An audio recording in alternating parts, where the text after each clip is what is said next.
बुद्धाए दोस्तों, एक राजा था। उसे हर घड़ी इस बात का डर लगा रहता था कि कहीं कोई दूसरा राजा उसके राज्य पर हमला करके उसे मार न डाले।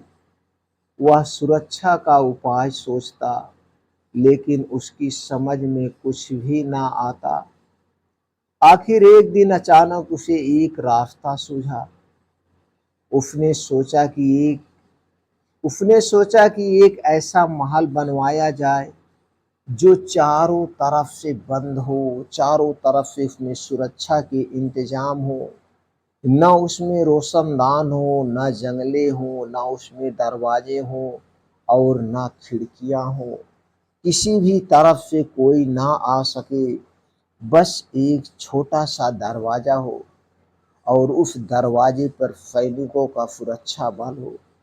ऐसे महल पर किसी का भी हमला कारगर नहीं होगा।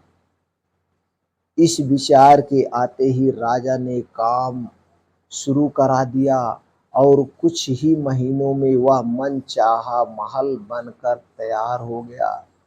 चारों सुख सुविधाओं से सुसज्जित, चारों ओर से सुरक्षा कवच वाला महल रेडी हो गया।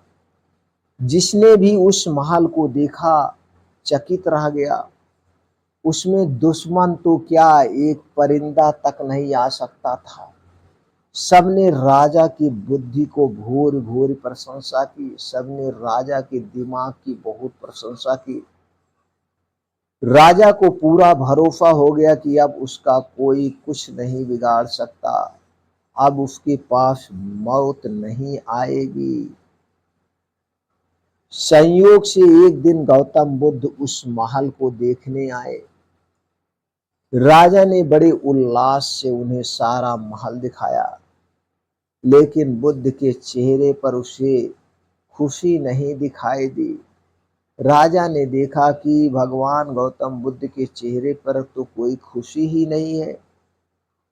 फिर राजा ने पूछा, कहो महल कैसा लगा? बुद्ध ने गंभीर होकर कहा, राजन, महल तो अच्छा है, लेकिन आपने एक भूल की है। राजा ने विस्मय से पूछा, अचंभित होकर पूछा, क्या भूल? बुद्ध ने कहा, आपने केवल एक दरवाजा रखा है। इस दरवाजे से दुश्मन तो नहीं आ सकता, लेकिन अगर मौत आ गई तब? इस दरवाजे को भी बंद करके आप भीतर बैठ गए होते तो शायद पूरी तरह से सुरक्षा हो जाती। बुद्ध के कथन से राजा की आंखें खुल गई। उसने समझ लिया कि बंद महल व्यर्थ है। वह दुश्मन से तो बच सकता है, पर मौत से नहीं, जिसके लिए दरवाजे की भी जरूरत नहीं होती है।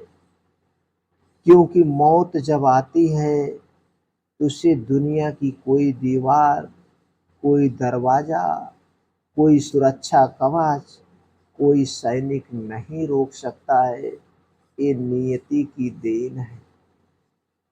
क्या दोस्तों, आपको भी मौत से डर लगता है?